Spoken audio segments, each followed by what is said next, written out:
we wrote a bunch of stuff down, and he told me not to say any of it. So I'm just going to go on a personal note about Cal Thomas. Cal Thomas did 2 stints in Houston, Texas at KPRC Channel 2 in the 60s and the 70s. He went to school up in D.C., is that right? And before he got drafted into the Army, he spent some time doing Armed Forces radio and has had a really good career. The guy learned to write, and they say the pen is mightier than the sword. And so he has used his brain that God gave him to write some phenomenal stuff. He's got several books. They're available on Amazon, but today he has them here with us, and I'm sure he'd write a nice little note to you if you'd like to buy one of his books today. He's got some great ideas about our federal government, what's wrong, but not just that, not just complaining about what's wrong, but really what works. What is it that we could do to make things better? You're really going to enjoy him. And without further ado, your new friend and my best friend, Cal Thomas.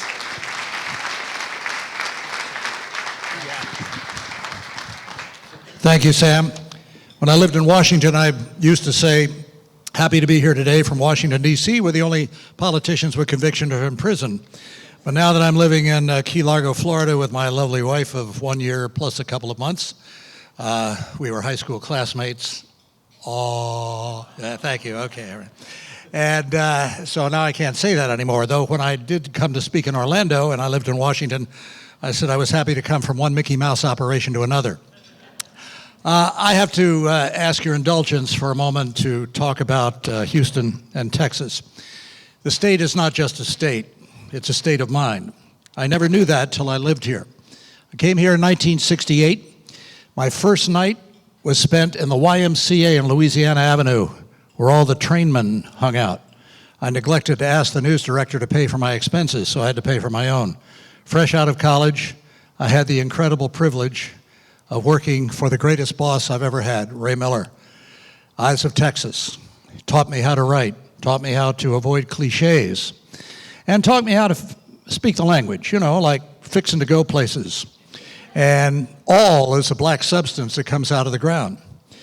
And then I fell in love with Texas Monthly Magazine and their Bum Steer Awards.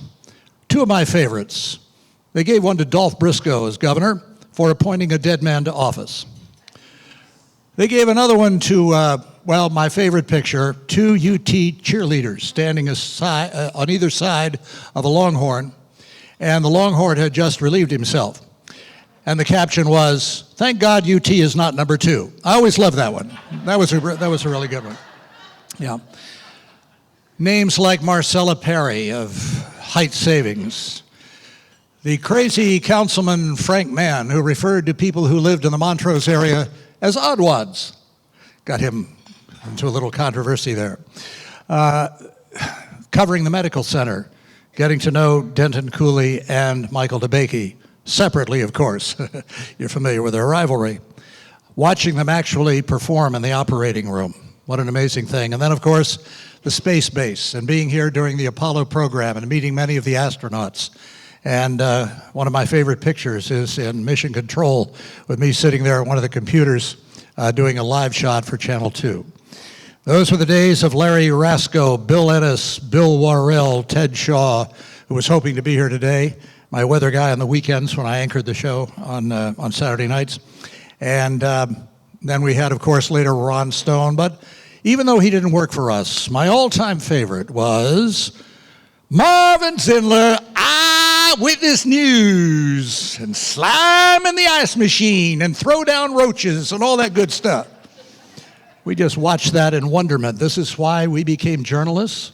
And his pantsuits, at Zindler's store. All right, that's enough nostalgia. I could go on, but I love this city, and I love this state, and I was privileged to work here, although Miller didn't pay me very much. They gave you a Christmas bonus every year to make up for what they underpaid you the rest of the year. But those are great days. I'm going to see Steve Smith tomorrow. Many of you remember him. He anchored the 10 o'clock news on Channel 2 for a number of years and then defected to Channel 11. He's retired now and fishes a lot, but he's an old friend. So those were the days, my friends. I thought they'd never end. And then I became a syndicated columnist 35 years ago, prompting my old friend and colleague Lee Tucker to say that Cal never had an unexpressed thought. Well, I'm going to prove him right today. So I had to ask Sam to remind me what the topic is, because I usually speak extemporaneously, and my public speaking teacher in high school said that I was the best extemporaneous speaker she had ever met, so I want to continue to ratify her judgment of me today. What is wrong with our federal government? It's a very simple answer. The founders, when they established America, wanted government to be limited so that the people would be unlimited. We have moved from a time when I was growing up and taught inspiration followed by motivation followed by perspiration improves any life, to our present moment of envy, greed, and entitlement. We beat a socialist system called the Soviet Union, but now we are adopting many of its principles. There's a new poll out. I've got a column about it coming Thursday. Maybe the Chronicle will run it. I don't know. By the way, thank them for running me. That helps a lot. Is that for me? And the new poll shows that younger people, particularly Generation Z and the, I guess, Generation Y before them, what happens when they run out of letters? Do they start over again? I don't know. Don't care about patriotism anymore. Don't care about God anymore. Don't care about the kinds of values that our parents and grandparents instilled in us and the greatest generation of World War II fought to preserve. Why is that? I think one of the reasons is that they have no skin in the game. Most have never served or know anybody who has served in the military. Nothing is really required of them. We have a notion now among some political people that if you make $2 and I make $1, you owe me 50 cents to make it fair. I did a column a few months ago saying that I had to reveal a deep, dark secret that I had held for many years, but I felt that it was important for me to confess it. And that is that I suffer from income inequality. Yes, the shame of it all. Yes, there have always been people who make more money than me. You know something? I don't care. There's not a fixed pot of money from which we all must draw. Otherwise, it might be unfair if I took more than you. There's an endless amount of wealth to be had. But the politicians now are into envy, greed, and entitlement. They want to punish businesses by regulation and by taxation. They want to regulate you. They want to take over and be kind of a pseudo-God, commanding what you should do, not only with your business, but with your life. And if you are successful, you'll pay for it, because many of them want an indentured class and guaranteed votes for the rest of their political lives. Let me go back to what our 30th president, and I'm named after his two sons. John is my first name, and Calvin the middle name, where the Cal comes from. Calvin Coolidge said a lot of wise things that are being rediscovered in our age. He was Ronald Reagan's favorite president. Reagan told me that himself. He took Coolidge's formal portrait out of the basement and put it on the main floor of the White House. I don't know what happened to subsequent presidents. But listen to the wisdom, and this harkens back to the Founding Fathers. Here's what Coolidge said. He argued, unfortunately, the federal government has strayed far afield from its legitimate business. It has trespassed upon fields where there should be no trespass. If we could confine our federal expenditures to the legitimate obligations and functions of the federal government, a material reduction would be apparent. But far more important than this would be its effect upon the fabric of our constitutional form of government, which tends to be weakened and undermined by this encroachment. Something else he said from his inaugural address on March 4th, 1925. No, I was not there to hear it. The wise and correct course to follow in taxation is not to destroy those who have already secured success, but to create conditions under which everyone will have a better chance to be successful. Now, doesn't that make sense? Isn't that common knowledge, or shouldn't it be? Something else he said, you do not build up the weak by tearing down the strong. When I was a young reporter, before I became a columnist, I interviewed a lot of wealthy and successful people in Washington, in New York, and Los Angeles. I didn't envy them. Yeah, some of them went around in limos, they lived in huge houses, they made a lot of money. You know what I did? I asked them, how did you become wealthy and successful? What's your philosophy of life? What are the principles by which you live? Where did you go to school? What did you study? I want to be like you someday. Those were called role models. You may remember that. But now the attitude has changed. You hear politicians now denigrating successful businessmen and women and talking about evil corporations. Poor people don't hire people. Wealthy and successful people do. I've never seen people in poverty create a business or hire anybody. What is true compassion? Sending people a check for not working or helping them out of poverty? I think it's helping them out of poverty. People say conservatives like me don't care about the poor. Yes, we do, very, very much.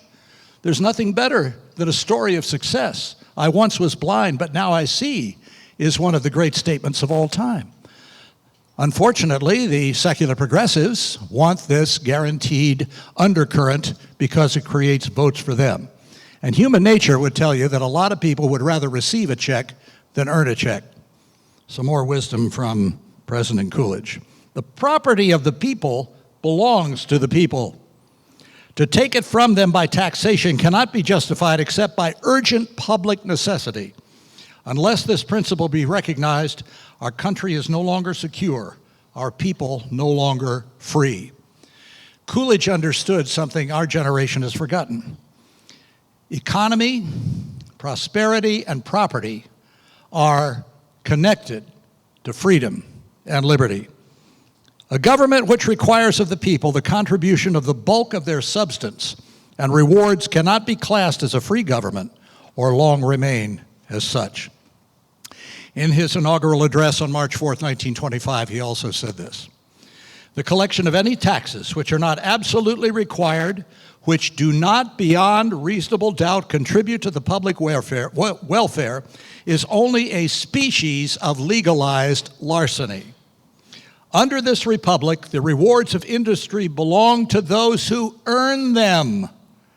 The only constitutional tax is the tax which ministers to public necessity. The property of the country belongs to the people of the country. They ought not to be burdened with a great array of public employees.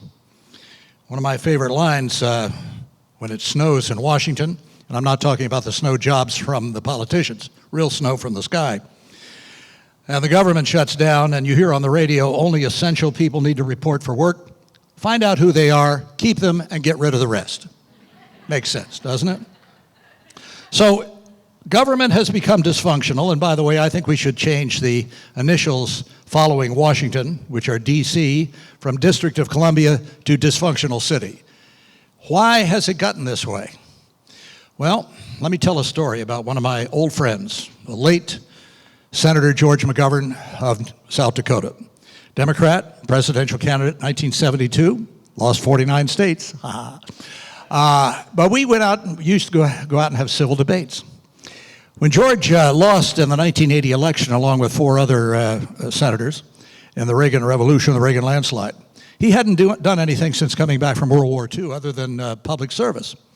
And so he decided to do something different. He went up to Connecticut and bought an inn and tried to run it. After about a couple of years, it went bankrupt. The Wall Street Journal called him up, wanted to know what happened. And then the only thing you need to know about what happens to people who stay too long in Washington, George McGovern said, gee, if I'd known how difficult it was to run a business, I might have voted differently in the Senate. Voila! These people come and stay too long. The founders understood and wanted people to perform legitimate public service, not self-service. Self-service you get at the gas station. Public service is something different.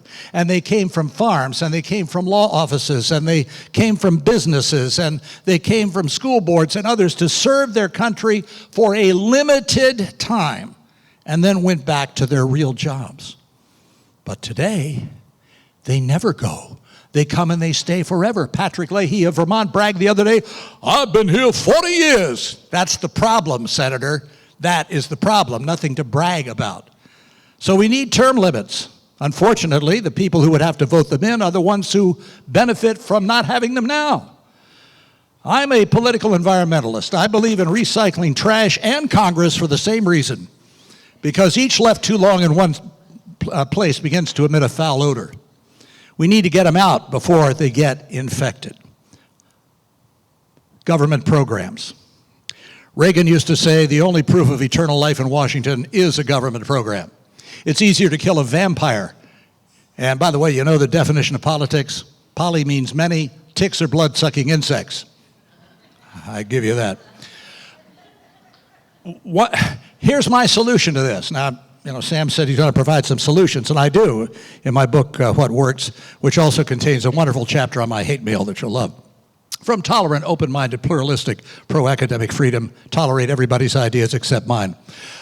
People, what was I talking about? What? Solutions, thank you. I just want to see if you're paying attention or learn how to sleep with your eyes open. All right, here we go. Every government agency, every piece of legislation has an authorizing authority and a purpose for its being established. So, the author or each of these agencies and each of these cabinet positions should come before Congress every 1 or 2 years, as they do now to justify their budgets, but instead of justifying their budgets, which they always spend before the end of the fiscal year if they have any left over, because they fear they're not going to get any more money the following year. It's not their money, it's your money. What do they care? And justify their existence. So in their charters and in their authorizing legislation, there are purposes for which these things were created. If they are living up to their purposes, if they're doing it in an economically feasible way, if it cannot be done by the private sector, if it is succeeding, we keep it. I don't care if it's a liberal idea, conservative, Republican, or Democrat. If it's working, we keep it. If it's not, we get rid of it. Isn't that what you do in your businesses? If you have a sales strategy and it's not working, then you try a different sales strategy.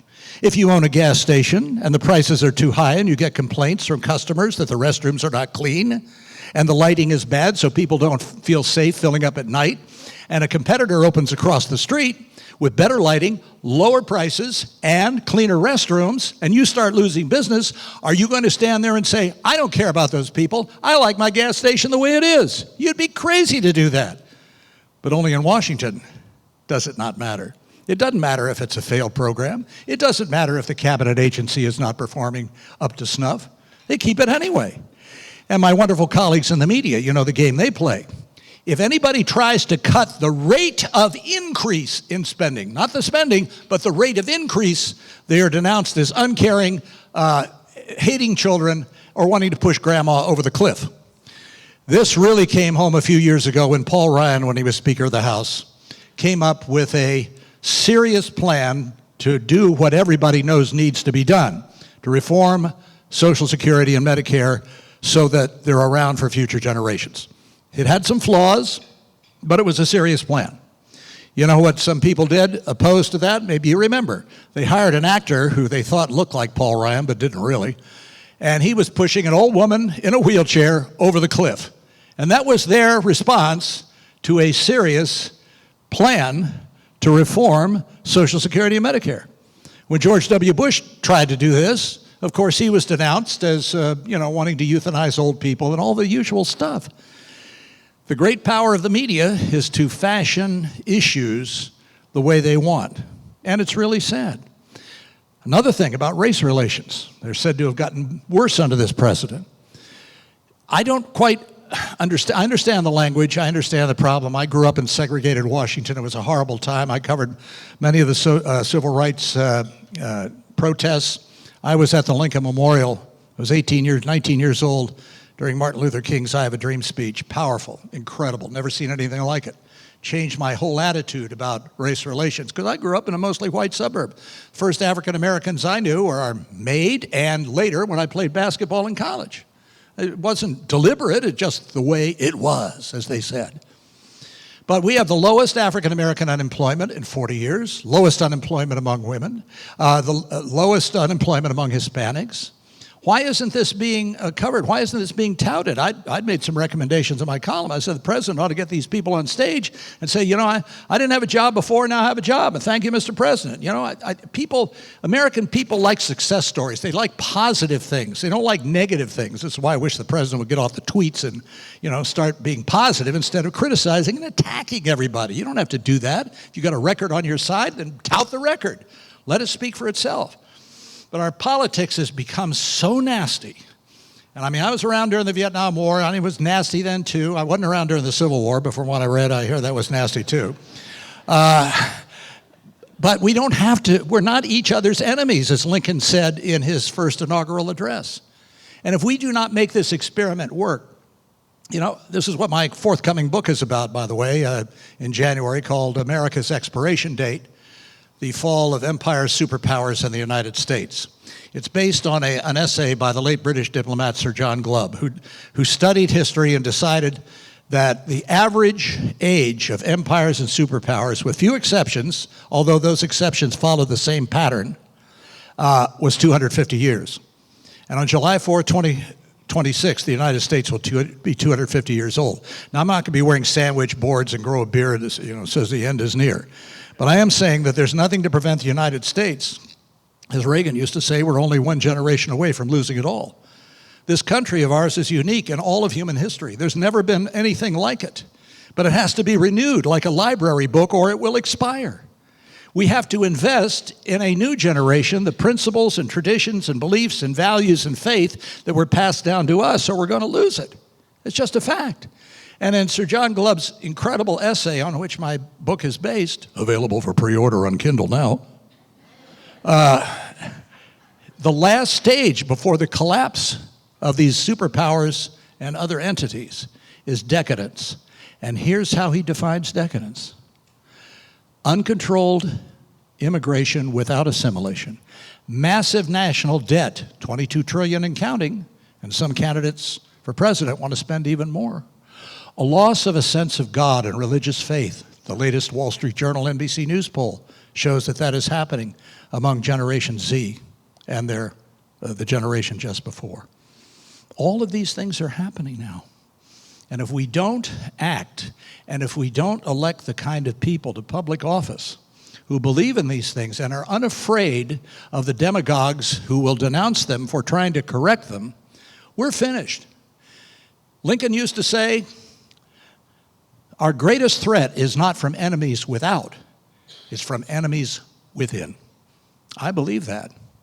And on that happy note, I'm going to open myself up to something very dangerous, questions from you. But you are very privileged to live in this wonderful town and in this city and in this great state. I love it. I always enjoy coming back to it. And I like to explain to people who are not from Texas what chicken fried steak is and watch their expressions. So, remember the Houston Livestock Show and Rodeo, the Saltgrass Trail, the 1974 performances in the Astrodome that finished off with Elvis, one of the greatest live performers I've ever seen in my life. That was tremendous. Doc Severinsen was there, a whole bunch of people. That was fun. Yep, new Mayor Hoff-Hines, new Louis Welch. Man, it takes me back. Love this town. Thank you, Houston, for the opportunities you gave me here. And now I'll be happy to respond to any questions you may have. You ladies may want to know how to get a husband like me. It's a frequently asked question. Yes, sir. Good. Yeah, a question. George Will has a new book. You know George. I do. And one of the things, I haven't finished it yet, but two of the things that he talked about, I'm curious if you agree with him. He says, one, we already explained his term limits. He says we need term limits in Washington, D.C. And the second thing, he says we need to leave Afghanistan. I'm curious how you feel about that. Well, as I said, I believe in term limits, but the very people who would benefit least from them have to vote them in, and they're not going to do that. It's fine to say we ought to leave Afghanistan. Yeah, that would be wonderful, and the president's trying to do that. But what do you leave instead?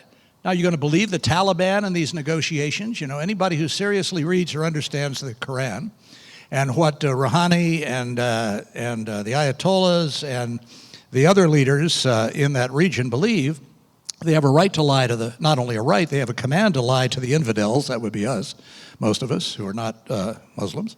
And not all, I'm not trying to make a generalization, but sufficient numbers of them. And this is what they're taught, and this is what they preach, and this is what is in their media. And the Palestinian schools put these little bandoliers and give toy machine guns to little children in kindergarten and first grade and teach them to kill Jews and think that Hitler was doing the right thing.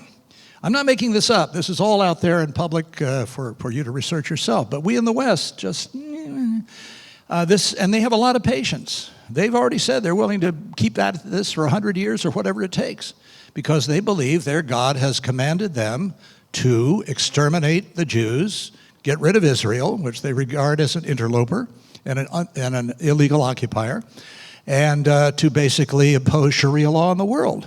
Now, at some point, if you're living in a neighborhood and 3 doors down, a guy shoots your neighbor, and then he comes and shoots your next door neighbor, and then he sees you sitting on the front porch and says, I'm coming after you next. You have 2 choices.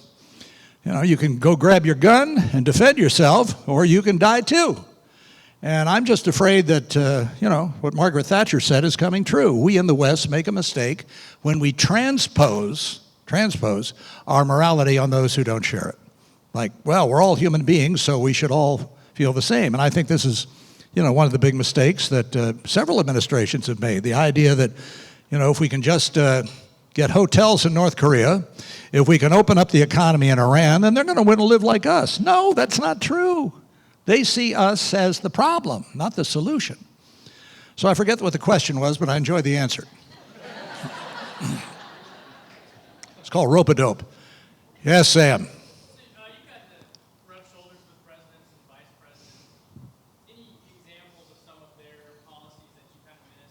Any examples of what you wish you could go back to? Well, the first election I paid any attention to was JFK. I was a freshman at American University in Washington, stayed up late, but not late enough because the final returns weren't in until the morning. And, young, full of vigor, beautiful wife, beautiful kids. First president I met. And I liked the Peace Corps. I thought that was a noble thing. The idea that Americans would go to other countries and instill in them the principles, and this gets back to what I was saying earlier, that have made America what we are. We're going to teach them. We're going to help women with sewing machines and give the guy a goat that gives milk and these other things, these small things that we take for granted because we want them to be self-sustaining and want to improve their economies. I thought that was it's still around. It just doesn't get any publicity. I thought that was a wonderful thing. I thought, with all of his flaws, I thought that Bill Clinton spoke about race probably better than any other white guy I've heard. My great disappointment with President Obama, and I wrote a special column after his election, I said I thought that he could be the African-American Moses. I really did. He had enormous support in the African-American community. He's really a nice guy. I met him once, beautiful family. And he could have come out for school choice, getting young poor kids out of these failing government schools in major cities with drugs and crime and no incentive really to do well, and get them into schools like the Children's Scholarship Fund in New York and Baltimore and other places, give them uniforms, give them religious training and all of these things, make them feel loved. And I really regret that. I think it was a missed opportunity. Reagan, of course, incredibly optimistic. And I think this is the antithesis of what President Trump is. I mean, it's all about him. He talks about himself. You watched the G7 news conference yesterday with Macron, as I did. It's all about him. Oh, I want the next one to be at my place in Doral. What? We had all these bungalows. And it's not about you. It's about the country. So all presidents are flawed because all human beings are flawed. And frauds too sometimes. Somebody asked me when I was working in Houston if I ever thought about running for office, and I said, well, it did cross my mind once, but I took 2 aspirin, laid down for a while, and the feeling went away. Somebody said, if you want to know your family history, run for office. Your opponent will tell you. All right, now because I'm familiar with the Equal Opportunity Employment Commission, I need to hear from some of you ladies or people in transition, whichever, I don't know, Oh, by the way, one of my favorite stories was at Herman Hospital here. This was early on, before all this stuff going on today. And Ray Miller wanted me to go over, when we weren't raiding massage parlors in Harris County during raiding sweep season, we went and did these other crazy stories. So this guy did, what do they call it now, a transition surgery, from male to female. And I met 2 of his patients, and if I hadn't known, I would have thought they were really, biological women to start with, because they really looked the part, kind of like, early RuPaul. And anybody know who RuPaul is? Okay. I never know what my audience keeps up with.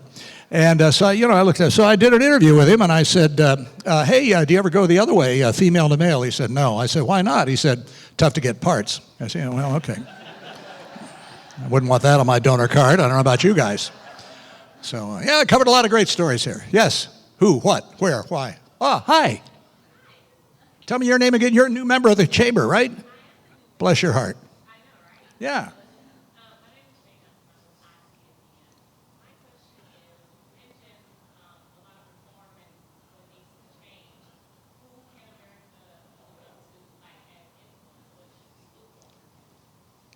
Well, the media and the politicians have us focus on the big stuff. But I like those verses in Scripture that talk about widow's mite, mustard seed, last place at the table, washing of feet, when I'm weak, then I'm strong. Humble yourself, and he will exalt you in due time if you faint not. Those who wait upon the Lord shall renew their strength. We'll be taking up an offering shortly. But here's another story I covered. When I was here, the Texas Board of Pardons and Paroles had an all-white male members, okay? But the composition, of course, of the Texas prison system is not all white, just breaking news, in case you didn't know.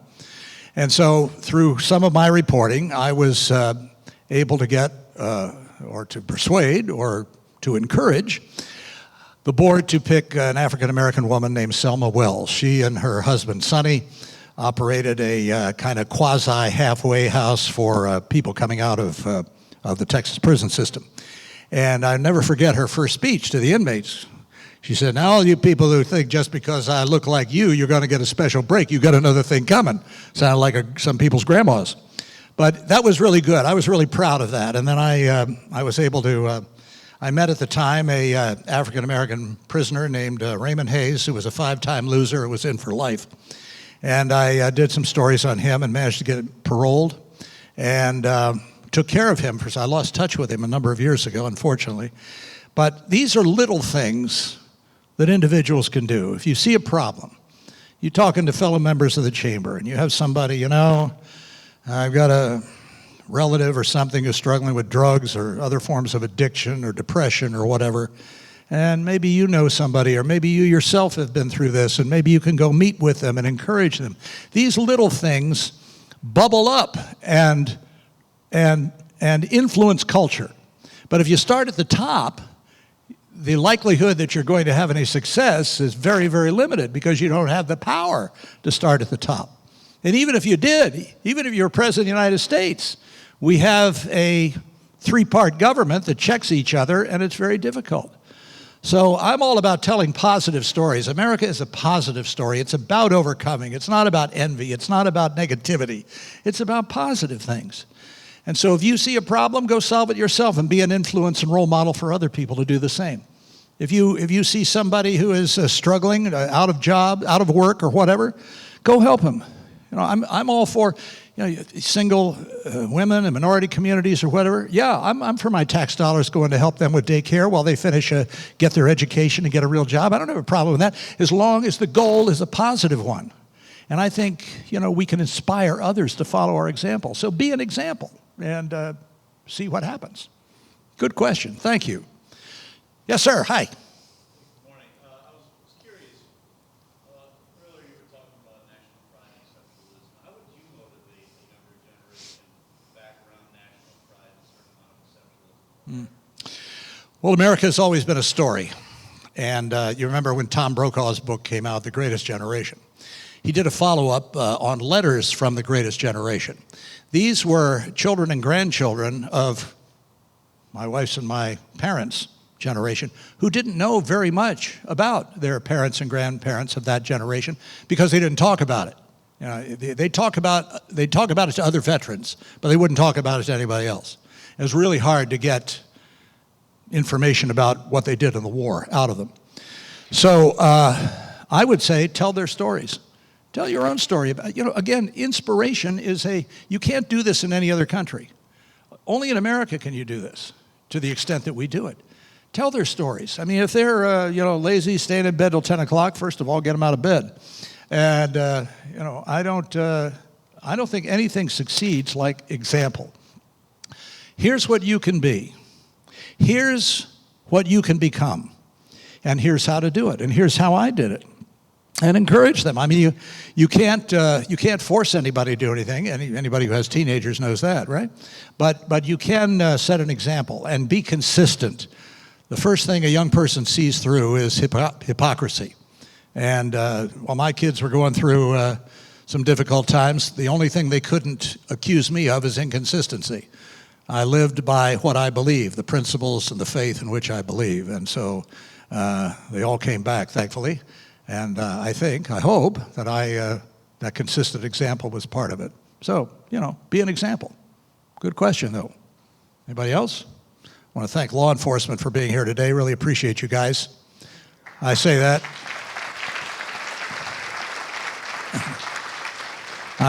We had a great we had two great police reporters at Channel 2. One was Jack Cato. Some of you may remember him. He was a character. He got Elmer Wayne Henley to confess to murdering Dean Coral out at High Island while all those bodies were buried. Anybody remember that story? That was nasty. Anyway, Jack was a great police reporter. He smoked cigars, hung out, bought coffee and donuts for him and everything. Great sources. Then the other guy was Rick Hartley, also a good police reporter, who went on to become the press spokesperson for the Houston Police Department. They still have Club 100 here, those little stickers, do they? Yeah. Really? Wow. He actually made something out of himself. Amazing. Well, I'll be over here signing my books. We got Halloween coming up. We got, you put them in the trick-or-treat bags. We got Christmas. We got Hanukkah. And we have the Atheist National Holiday next April 1st. So whatever, I'll sign them for you, okay? All right. Cal Thomas, everybody.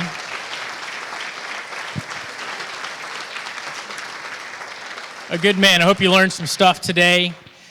Some thought-provoking stuff, some things, different ideas and ways to think and fix stuff up. A lot of times in life you don't know if you're really, when you go to work, if you're making a difference, Are you making a difference? Some days it doesn't feel like that, especially on the hard days, right? It doesn't feel like you're doing anything. But I got to tell you a quick tie between me and Cal Thomas, because in 1975, Cal Thomas was a reporter at KPRC, Channel 2, Houston. Yeah. And he got up and went to work one day over at KPRC, and they assigned him a story. And this is a story about 98 people that had an exodus from Vietnam and had made it miraculously to the United States. And so Cal you get assigned the story, right? So he goes out, he does his job. Just a normal day. He's a reporter, and he goes out and he does a story. He comes back, and they air the story that night about 98 orphans, this whole orphanage from Vietnam that had made it to the United States. And they were kind of hanging out at a ranch out in Belleville, Texas, until they could figure out what to do with all these kids. And at the end of that story, he had said, these kids will be up for adoption at some point.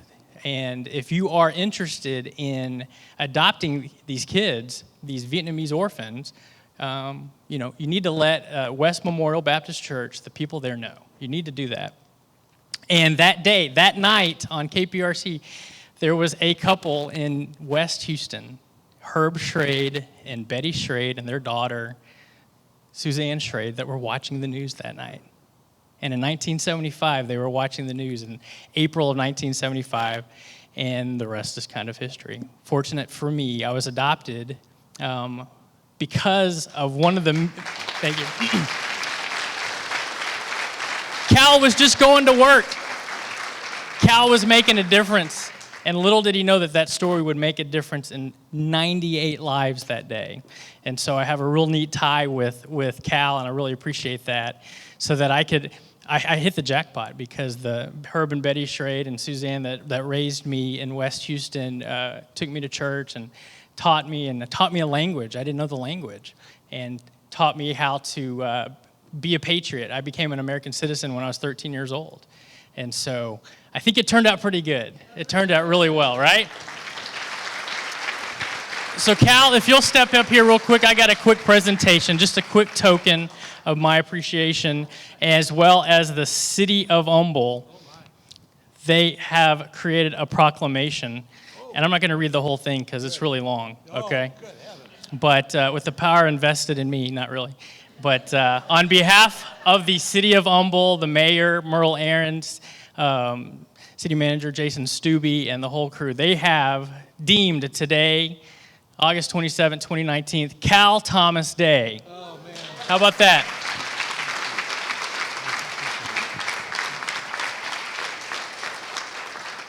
Ladies and gentlemen, this is just more proof that standards are falling everywhere, I must say.